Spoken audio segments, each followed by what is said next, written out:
Hey everyone, India के development mainly दो चीज पे डिपेंड करता है। पहला इंफ्रास्ट्रक्चर और दूसरा एनर्जी। यू नो इंफ्रास्ट्रक्चर की हम बात करें, लुक, किसी भी काम में ना स्पीड बहुत जरूरी होता है। वैसे ही अगर हमें देश को आगे ले जाना है ना, तो स्पीड बहुत मैटर करता है। मैं आपको एग्जांपल बताता हूँ। सऊदीया में अगर आपको 150 किलोमीटर जाना है ना, तो आप 45 मिनट में ट्रैवल कर सकते हैं। ओके, अगर इंडिया की हम बात करें, स्पेशली बिहार की, तो आपको अगर 150 किलोमीटर जाना है ना, तो मिनिमम 6 से 7 घंटा लगेंगे। ओके, तो और इसी कारण से बिहार में कोई इंडस्ट्री, कोई 5 स्टार होटल, कोई बड़ी कंपनियां कोई नहीं है। हालांकि धीरे धीरे आना स्टार्ट हुई है।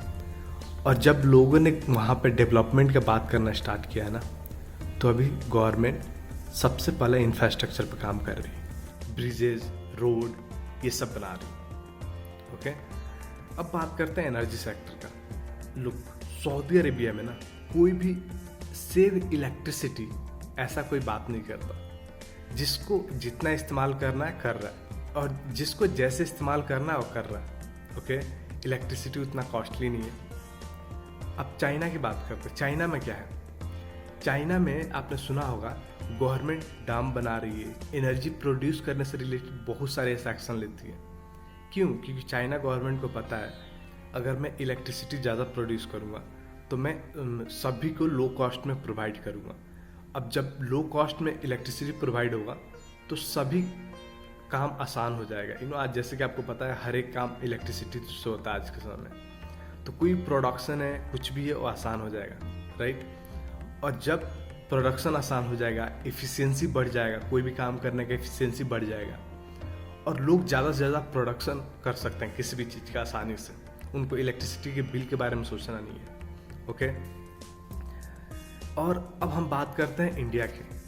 तो हमारे इंडिया में भी क्या चल रहा है? Save electricity. ओके, हम जब भी घर से बाहर जाते हैं, स्विच ऑफ द लाइट, पता नहीं क्यों। ओके, तो हमारा गवर्नमेंट को चाहिए कि एनर्जी सेक्टर में काम करे, और इतना नहीं कर रही है। एग्जाम्पल के लिए मैं बताता हूँ, कोल इंडिया। पहले आपको पता है कि इंडिया में कोल का भंडार है, लेकिन कोल का भंडार होने के बावजूद भी वहाँ की जो एनर्जी प्रोड्यूसिंग कंपनियाँ हैं, जो एनर्जी प्रोड्यूस करती हैं, वो कोल ह्यूज अमाउंट में बाहर से लेती थी, बाहर देशों से। क्यों? क्योंकि रेनी सीजन की वजह से कोई और कोल इंडिया जो थी वो लाइक कोल इंडिया कंपनी के पास में ही राइट्स था कि वही केवल निकाल करके सेल कर सकती है। ओके, तो ये अभी एनर्जी सेक्टर में काम करने की वजह से ये गवर्नमेंट को पता है, हमसे ज़्यादा पता है। तो मोदी जी ने ऐसा बोला कि लाइक हमें जो बाहर से कोल आ रहा है ना, उसके स्टॉप करना है, जितना हो सके मिनिमाइज करना है। तो इसके लिए तो अभी जो कोल इंडिया है, उसने प्राइवेट सेक्टर के लिए खोल दिया है कि भाई कोई भी आओ, कोल निकालो और हमसे रेवेन्यू शेयर करो। ठीक है, तो गवर्नमेंट इस दिशा में बहुत ज़्यादा फोकस कर रही है। ओके, गवर्नमेंट ने भी स्टेप्स लिया है, लेकिन we need to go high.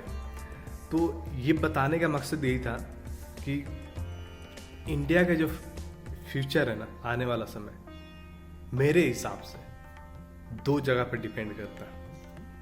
पहला इंफ्रास्ट्रक्चर और दूसरा energy sector. Okay, so all the investor out there, you should think about it.